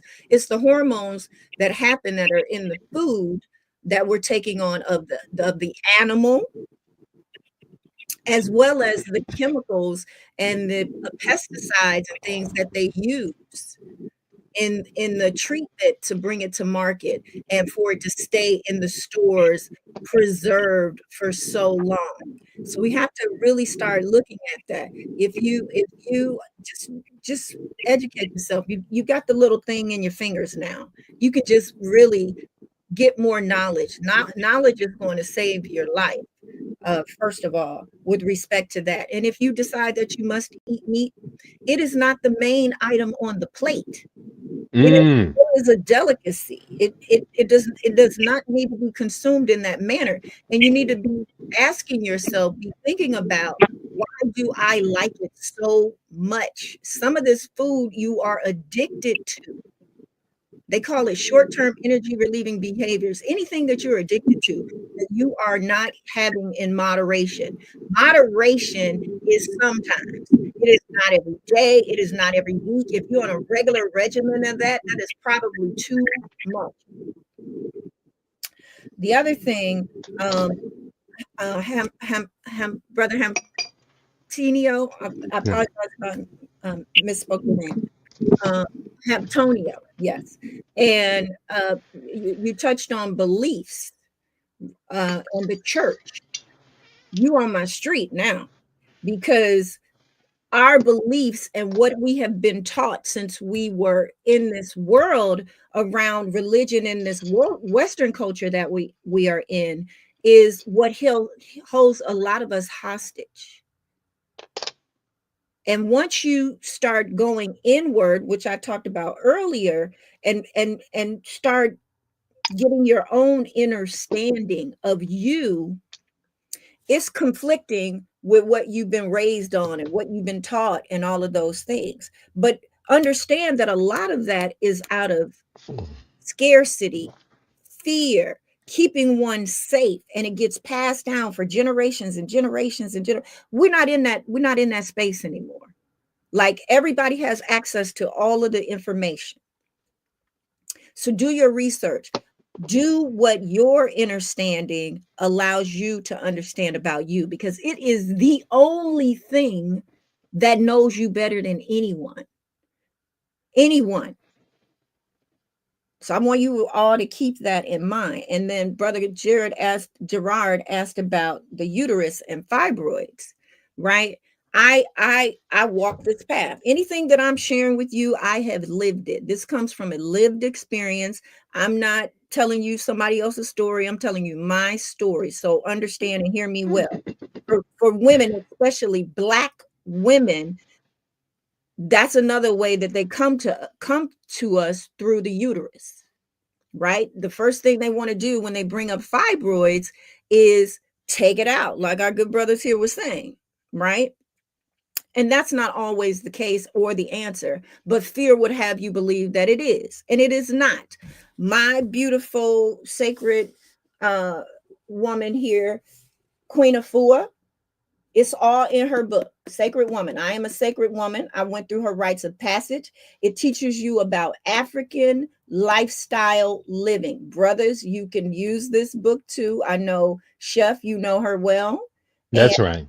and you can see pictures on my social media of me there. I wear this ring. So when I was in that journey and that valley and I was going through and I was lost and I needed to know and never ever forget who I was again, I went through this rites of passage. It changed my life. I wear this ring as it's a solid 18 karat gold, handmade, crafted specifically for me, so that it is my promise to myself to never forget who I am ever again on this earth as I walk this planet. And I want the same things for you. I want you to identify what community, what village, what tribe you need to be a part of so that your light gets to shine and you don't keep taking all this garbage in that really is not for you.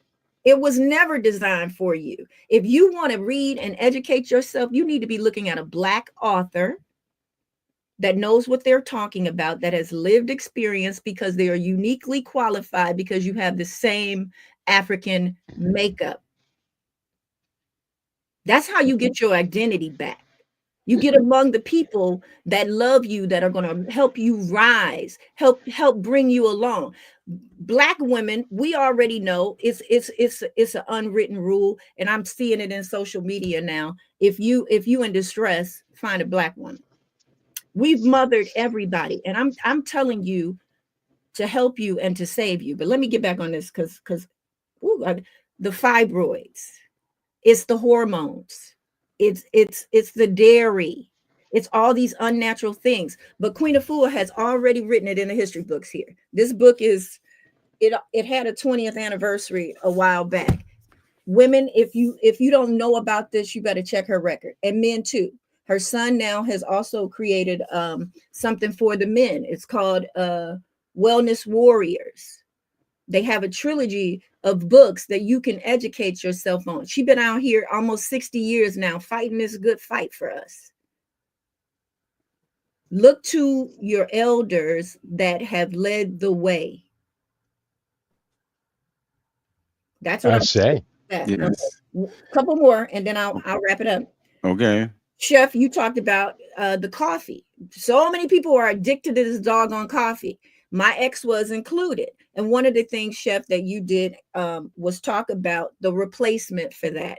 You introduced us to barley, I believe it was. So some of y'all, Roasted barley. yeah, think about that. That's another robust, natural alternative to this crack that they got y'all on and hoodwinked on with this coffee. And then the other thing, when we talk about the food and how they're manipulating us and telling us it's a scarcity, if you get your own garden together, like Chef just shared, people can walk down the street and just eat and get the plants and all of the things that they need. So as a community, we can get our own community together. Every yard needs a garden. Every yard. Why not? I'm done. Mrs. Selina, I went for a 2-mile walk this morning and I walked through Glenville, which is the community that I They got a live big in. garden area over there too on Coit, right? Well, that's closer to East Cleveland. Okay. But I just had a thought, and as I go on these walks, I see all these plots of land that have been cleared out. Houses gone, bulldozed, knocked to the ground, put hay on the ground, the grass starts to grow, and all of a sudden now you got a field. And I was thinking, a revolutionary thing for us to do would be to plant some fruit trees on these empty lots. Absolutely. And then let me know when you need me to pull up. I don't think that that's what they want. I think their plan is to clear all these plots and build $400,000 and $500,000 houses on them. So, eventually they're gonna knock the tree down and take away our food sources. But I think that it is important for us to grow food when we can, because the best food for us is the food that is growing in our environment. Absolutely. That it's been documented that we should eat locally as opposed to eating this food that's imported from all these other places, because part of the issue with importing these foods from all these places is they implement measures to preserve the food. Right. I don't know if it's urban legend, if it's conspiracy theory or what, but there is something called apeel. I'm sure you've heard of it, Chef. Have you heard of apeel? APO, spell that for me. APEEL. I've Supposedly, yeah, I've heard of it. Isn't that something that their Microsoft's founder Bill Gates is involved in? And APO is now some sort of a waxy coating for our fruits and vegetables, right, exactly. and it's Lord, intended to And make the food last a long time right, on the shelf. But right, that's contrary to what we're intending with living food. We intend for the food to process into the body quickly. So if it's lasting long on the shelf, that's the exact opposite of what we want to do. right. And I have to imagine that there might be some endocrine disruption going on with this coating that they're putting on fruits and vegetables to preserve it. But the point is, if you grow something locally, if you grow it yourself, you're not going to put apeel on it. So No, based on the fact that you cultivated this food, that it doesn't have the same dangers that this food that's being brought in from other places, grown in California, shipped all the way to New York, and it's got to last that trip, and it's got to last a life on the shelf. You know, it's really just amazing what they're doing with food now, right. and things that we don't know. I'm sure at some point in life you may have seen that movie Soylent Green. yeah, critical movie. I think all of us need to watch that movie. Right. The bottom line. Do you want to give them the punchline? The Go last line ahead. of the movie. Go ahead. The last line of the movie, the investigation reveals that the Soylent Green factor, we are eating our old people that are being disappeared. Now we find out they're in the food chain. They have entered the food chain. Good Lord. I brought that up, but I want to rewind a little bit and talk about something that Mrs. Selina brought up, and that is the fibroids issue. Because with the fibroids issue, many times the solution is hysterectomy.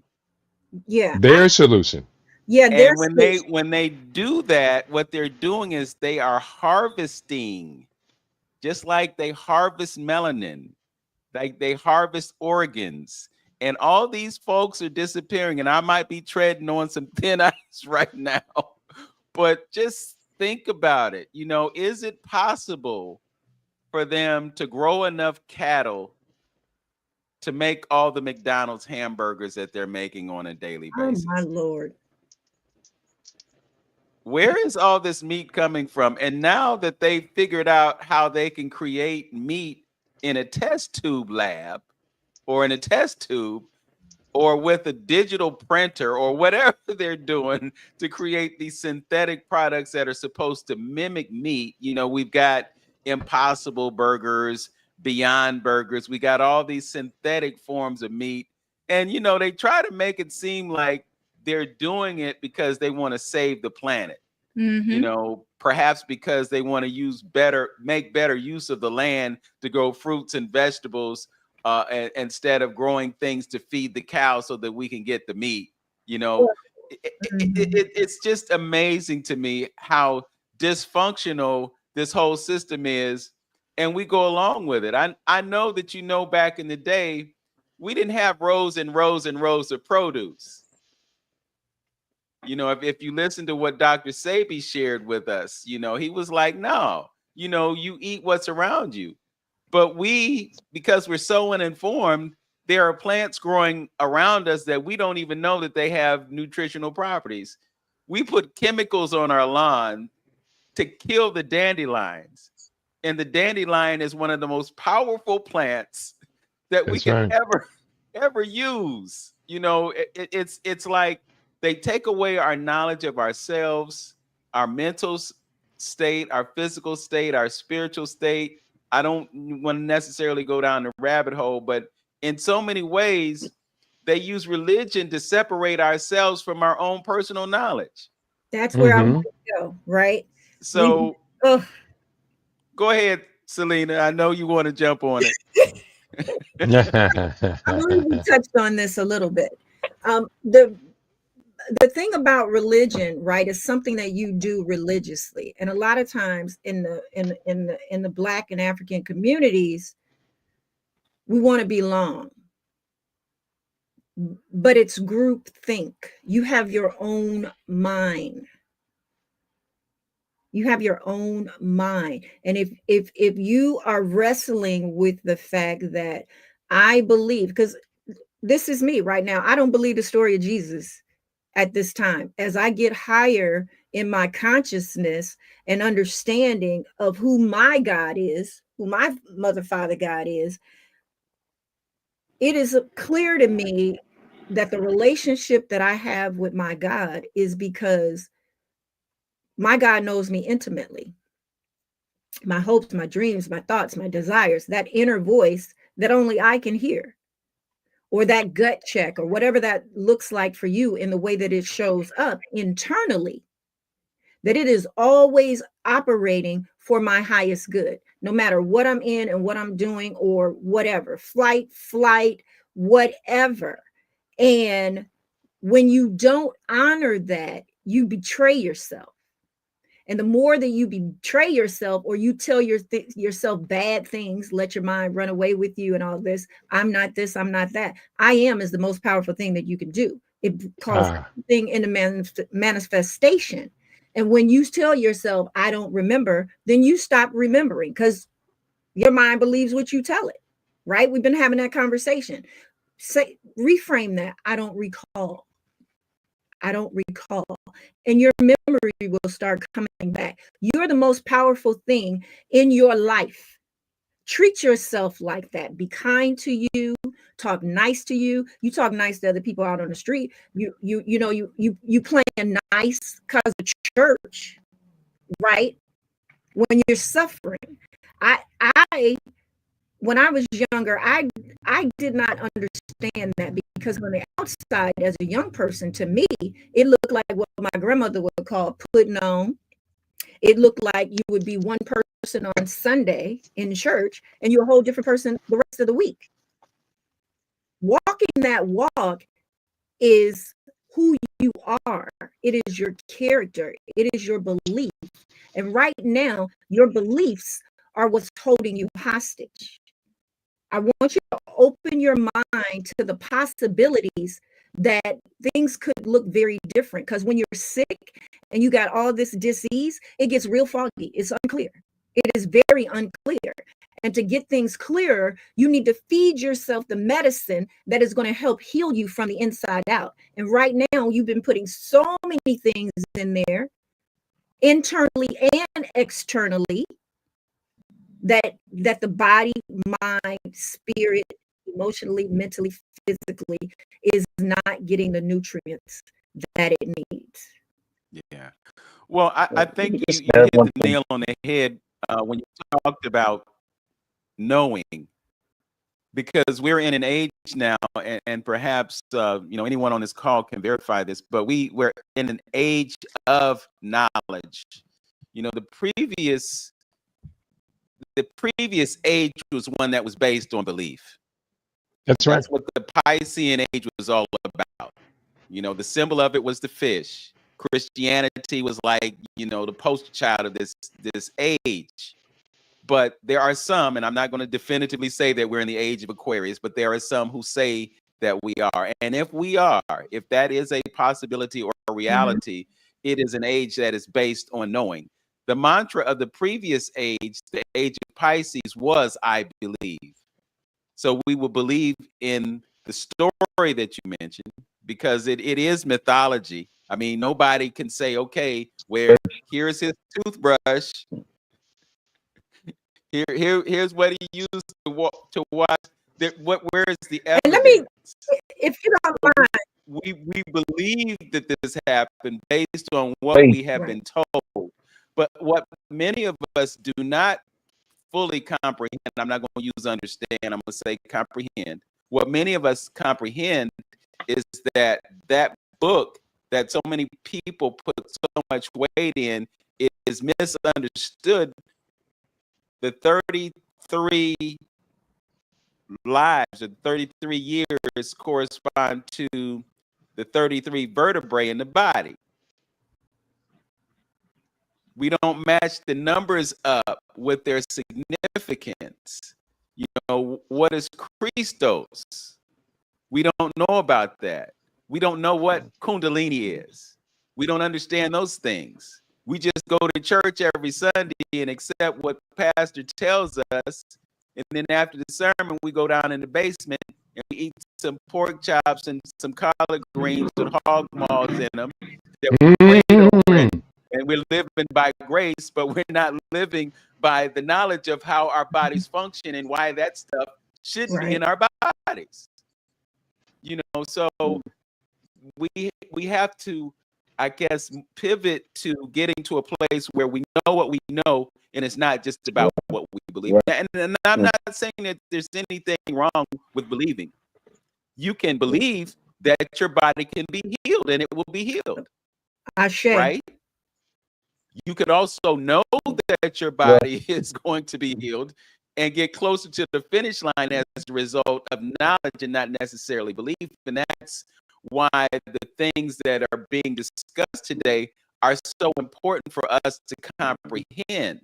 Because when we can comprehend these things, then we can act upon the knowledge that we're given. Then we can just go to the doctor and believe that if we take this pill, we're going to be all right. You can reverse all of these things at any time that you decide that you want to change your mind, which you have the right to at any time to change your mind and change your lifestyle. Absolutely. What comes to my mind as you talk about this too, how old, the audience out there, how old do you all believe I am? My physical appearance, people believe that I'm in my 20s. Okay. I'm 58. Right? Chef, I hadn't seen you physically in the flesh in a couple of years. And then when we got on the FaceTime a couple of weeks ago, and I called you to introduce you to Vince here, I leaned in. Are you aging backward? Like, what's going on there? Let's talk that talk, Chef. Tell them about the stem cell research. That's one of my most recent books. I recently produced from December through April 8 books for publication, and I regard the stem cell research as one of the most profound things I've ever done.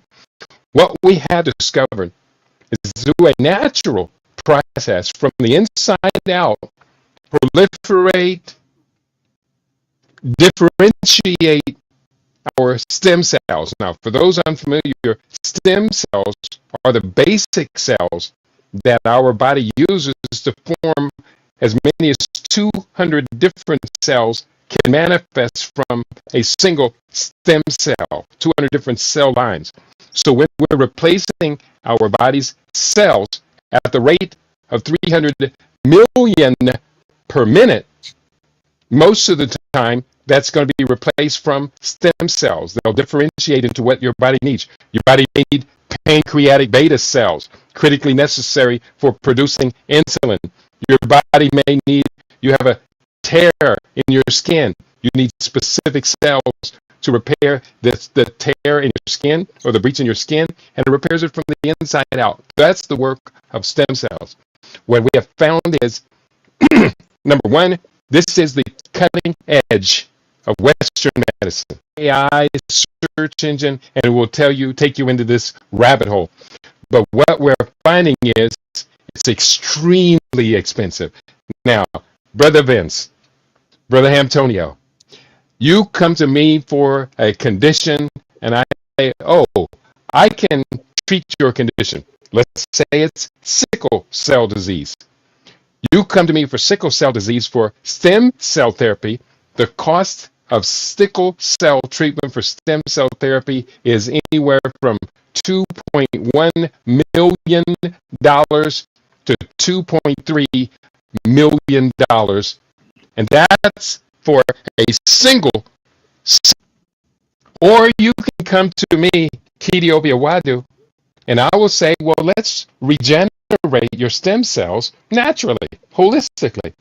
And I will therefore give you some supplements. I'll give you my stem cell smoothie. I've created my own smoothie, and it's got a lot of different ingredients in it, but it all comes down to we're going to proliferate your stem cells. For you to do the stem cell therapy naturally, using your own body's creation, it will cost you far less than $1,000. Compare 1,000 to 2.1 million. We can see why Western medicine really does not the crises of sickle cell. I will say this much. Much of what I am doing with the sickle cell therapy was learned from my friendship with Dr. Sebi. Dr. Sebi and I spent a good bit of time together privately talking about what we were doing and what was going on. And I did study Dr. Sebi's therapy for reversing stem cell or sickle cell in 30 days. Now, Dr. Sebi was not a research scientist like I am doing, but essentially we looked at Dr. Sebi's protocol, and what it did was, yes, it caused stem cell revitalization, rejuvenation. And the beautiful thing about it is that stem cell regenerative work begins in about 2 to 4 days. Let the healing begin. 2 to 4 days that we are resetting our body from the inside out. It's a tough protocol. It's not impossible, but you do have to be strict about it. Okay. Another thing that we haven't talked about is arthritis. So can you give us any insight or guidance as to things we can do to eliminate arthritis? The word arthritis contains the suffix itis. It's the same as colitis, same as enteritis, the same as any other disease. Just the itis. You eat to a wrong combination of foods, you fall asleep. That's your body's reaction to the inflammation caused by the ill combination of foods that you ate. So itis, arthritis, inflammation. Now, you can get stem cell therapy now for arthritis. You have 2 knees, you have 2 elbows, 2 wrists, 2 ankles, 2 shoulders. They will go, and 2 hips. They will go in and they will do stem cell therapy. It's about $5,000 per dose. Usually takes about 3 doses of the stem cell therapy to get the correction. And I'm not going to say they aren't correcting these problems. They have a record there, which is why they're charging $5,000 or so for it. To get a stem cell treatment for your right knee costs about $15,000 to $20,000. But for one person, Brother Reggie is his name, Kwame Reggie, he took my stem cell rejuvenation course. The course lasted, I think it was 56 days. He took my course, and not only did it fix his arthritic knee, It fixed his arthritic wrists, so he was able to finally start his push-up program. And before the end of the 56 days, he was doing 75 push-ups in a single time when he couldn't do any before.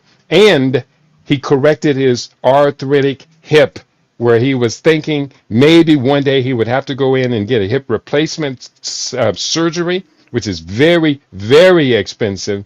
He Mhm. was able to go and start his morning high impact interval training, not only walking now, but now he's running every 90 seconds with HIIT. You run for 30 seconds, walk for 90 seconds. He was able to restart that within 56 days, and he took off, I think it was about 24 pounds or so in Mm, 56 days. So I do know the protocol in the stem cell therapy works.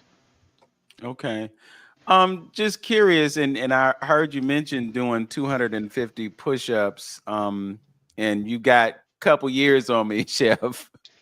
I have not really pushed myself to do push-ups every day. Mm-hmm. Uh, I do lift weights, but it's only like 2 or 3 times a week because I'm perhaps errantly understanding that you also have to give the body a chance to rest because the bodybuilding process is breaking down the muscle fibers and then allowing them to rebuild, and then they come back stronger because they want to prepare you for the next time you exert yourself that way. Mm-hmm. So I guess perhaps what I'm hearing is that you can create a state in your body that allows you to push yourself on a daily basis and not necessarily require those rest periods, even though rest is critical to the regrowth or the enhancement of the muscle. Yeah, that's a very good point that you make. And insofar as my push-up routine, I do it every day, and it's always kind of hard to get started. I have to have certain conditions to get it started. But once I do the first set, and usually that's going to be anywhere between 200 and 300, once I get a first set in, the second set then is easy because I'm only going to have to do a smaller amount then. The key about it is for me is you have to really be in tune with your body, because sometimes I'm doing it, they'll find residual strain will hang around. And if that residual strain hangs around my neck or so, then I know I gotta go either a better warm up or I gotta go easier on the next time. But I've been doing this now for 2 years straight every day. And at one point, believe it or not, I had gotten up to consistently over 300. In fact, last year, it was around this time last year, maybe 2 years ago, that I set my lifetime record for a single set of push-ups at 450. So at age 68, to be able to accomplish a lifetime record of push-ups, I couldn't even do that when I was in my 20s. It's a routine. The main key about it is breath management. If you can manage to breathe consistently and don't break your concentration, just only concentrate on the breath management, the push-ups will just keep going and going and going. I'll never forget the first day I did 100 push-ups in a single set. Les Brown had told me, yeah, man, I used to do 100 push-ups. And so I had to show my Baba I could be what he wanted me to be.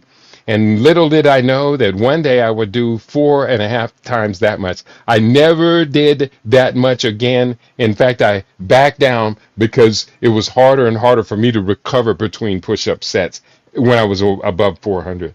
Mm. Well, Chef, you have definitely inspired me to step up my game. I've been relying on dumbbells. I use dumbbells to do the flat press because some say that the flat bench press with the barbell is hard on your shoulders. So, Mm-hmm. but my Yeah. I have adjustable dumbbells, and one of my adjustable dumbbells broke, so I have to get another set. So I went back to using the bar, and I noticed after I lifted a couple of sets, it's like, oh, okay, I'm really feeling this. But I Mm. think doing the push-ups might be the solution. So I'm gonna step up Yeah. my push-up game. What I find is that if our body works with gravity, It takes into account whatever your natural body mass index is. So if you and we're lighter weight, we're slim, I cannot push 400 pounds or whatever like someone who's much bigger than me. But what I can do is I can push my own weight against gravity. The three types of exercise conditioning we must take on as we get older, there is weight training, there is balance training, and there's flexibility training. All three of those exercises are very necessary because as you are sure are very well aware, for many elderly people, the beginning of the end stage begins with a fall. So we want to get that balance and flexibility training in. That's very, very important. And then the weight training stabilizes our muscle and bone density. Yes, yes. What was that third Well, one I again? gotta tell you, I we just have want to add gotten one thing. okay. Go ahead. Mm. I I would just want to add one thing before I have to cut out. I guess I'm backing up a little bit, and I just think it's necessary for me to reiterate this again when we was talking about got into the whole spirituality piece and dealing with who and what we are. And it's a lot of it, deals with our consciousness and our what is our reality. A lot of information is floating these days if we are in Aquarius or what have you. But getting the right information or getting something that you can sink your teeth in that is factual that is important. So one of the things that it is done, books like the Kabbalion and Wayne's book Ancient Future that deals with universal principles. And I'm saying for us to, because we here is 2025, we still debating a whole lot of things. We still ain't haven't come to an agreement on what we should be eating and what we shouldn't be eating. And it's 2025, and we still having these debates. But one of the things of I think with growth with knowledge and information, we in the West and most people look at when we talk about spirituality and God, we say God created nature. But our Mm-hmm. African brothers say God is nature. And I think one of the keys of personally understanding the creator that resides within you is understanding nature, because that's God's handiwork and that is God. And once you Mm-hmm. get a good grounding on nature, on how things work in harmony and in balance and ecosystems and things, that draws you to a closer understanding of who and what you are in your relationships, and it probably could solve that debate that we always have about to eat or not to eat and our physical and things of that nature. It will reveal all those things, like our good brother Chef broke down the whole differences in the animals and things of that nature. So with that kind of knowledge, it would bring you home to some understanding about what we should be doing. So what I would have to leave you with is understand and study nature, which is the study, and some would say the science, but it's nothing but the study of God. And that would bring so much information and understanding about this thing called life. All right. Ashe. Shay. So true. All right. Well, we're gonna give Brother Antonio the last word today. Chef, it has been an absolute joy to connect with you. I look forward to other conversations with you so that you can share this immense knowledge, because we just barely scratched the surface and we've That's been on true. for over 2 hours today. But it's so vital for us to know these things. And it's so vital for us to make that pivot to a much more natural lifestyle that will allow us to operate on an optimal level. We have to do that so that we can enjoy life. I mean, you can't be a grandparent and walk around the block, not be able to walk around the block with your grandchild. That would just be absolutely tragic, so we got to do what we can to live our best lives, and hopefully we're making a meaningful contribution to the lives of others as we share and spread this knowledge and information. So with that, I thank you for joining us, Mrs. Selina. We didn't get to disrupt her, but I think you probably brought some of those elements in, and I'll just say this: there's going to be another broadcast, and we're not on the radio, so I can push that out right now. You can listen to 95.9 FM WOVU at 11 o'clock on Monday morning, and you can hear the broadcast that we recorded just yesterday, actually. And you'll be able to hear that broadcast and get the full spectrum of the DisruptHer platform and the Midwest Way platform and all the other wonderful things that you're doing. And Miss Selina, thank you so much. Yes, indeed. There, she got the merch. She Ain't got no the way merch. like the Midwest way. Yep. Thank you so much for introducing me to Chef Keaty. I had a great feeling about him, knowing that he has a pure heart and knowing that he has an expansive mind. So thank you for your knowledge and your wisdom, for bringing that to us today. And we look forward to connecting with you. And Brother Hamtonio, this brother knows Africa the way you know Africa. So Yes, we're sir. gonna have him on so we can talk about all things Africa Yeah. as well. I'm sure it will resonate. One more time, if you haven't subscribed to our Yes, sir. channel, there's 16 or 14 people on right now. Don't forget to subscribe to our channels. I'm actually, Chef, I'm at 992 subscribers. Awesome. Awesome. Congratulations. I'm 8 away from the promised land, so to speak. Well, and then that's just the first threshold. Let's hope it just keeps expanding. I had a YouTube page that had built up to it was approaching 10,000 subscribers. And then YouTube canceled me over dialogues related to COVID. They called them misinformation. Now we have 3 years and we've confirmed everything that we were saying that they did cancel us for. But I lost over 2,000 of my videos there. We'll rebuild it better and stronger. Yep. And the real irony is that it wasn't misinformation, it was truth. It was too far ahead of its time. Yes, indeed. Yes, indeed. Okay. All right. Well, again, thank you so much. Look forward to the next conversation. And until then, as always, know yourself, love yourself, be yourself, and make today your absolute best day, everyone. Peace, you all. Peace.